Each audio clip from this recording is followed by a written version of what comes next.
Today we are cracking open a book that has genuinely changed millions of lives, The Power of Your Subconscious Mind by Dr. Joseph Murphy.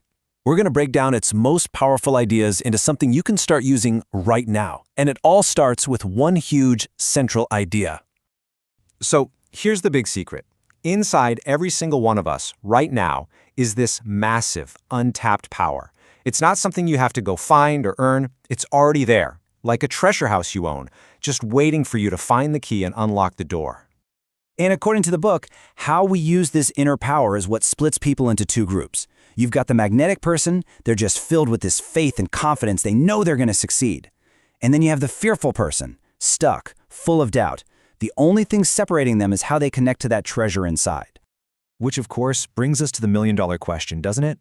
How do you actually become that magnetic person? How do you flip the switch? Well, that's exactly what we're going to get into. Okay, first things first, you have to understand the basic setup of your own mind. It's not just one thing, it's got two parts that do very different jobs. And the book uses this brilliant analogy to make it super clear.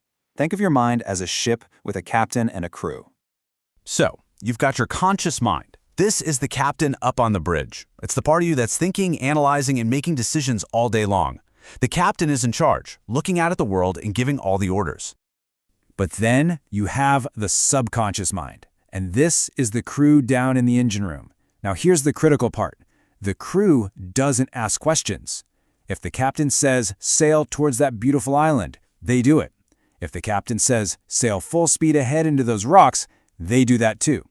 They are incredibly powerful, but they take every order literally and without judgment. Let me give you a perfect real-world example of this. The famous opera singer Enrico Caruso would get crippling stage fright. His conscious mind, his captain, was freaking out, screaming, "We're gonna fail!" But then he learned how to take control. He would consciously give a new order. He'd literally say to himself, "Run away, fear, I am in complete control." He was giving a direct command to the crew, his subconscious, which had to obey, and then he'd walk out and sing beautifully. All right, so we've got the captain and crew. Let's look at another analogy from the book that's just as powerful. If the ship explains how your two minds work together, the garden explains what they're working with. Just imagine your mind is a patch of fertile ground. It breaks down like this. Your mind is the garden.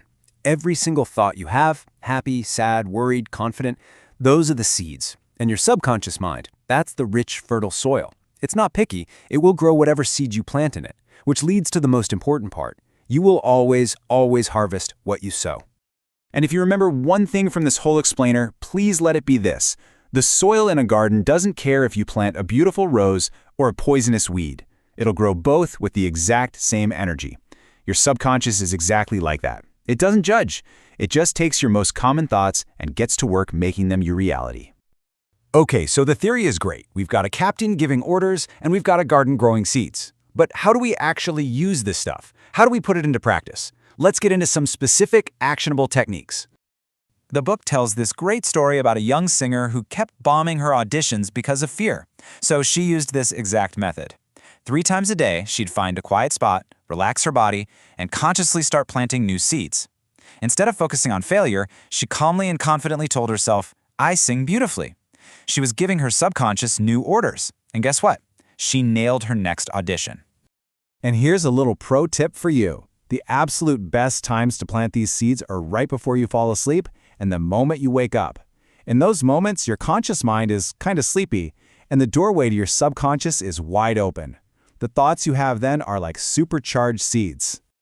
So this stuff isn't just about passing auditions or getting over a small fear. These principles can be aimed at the biggest areas of your life.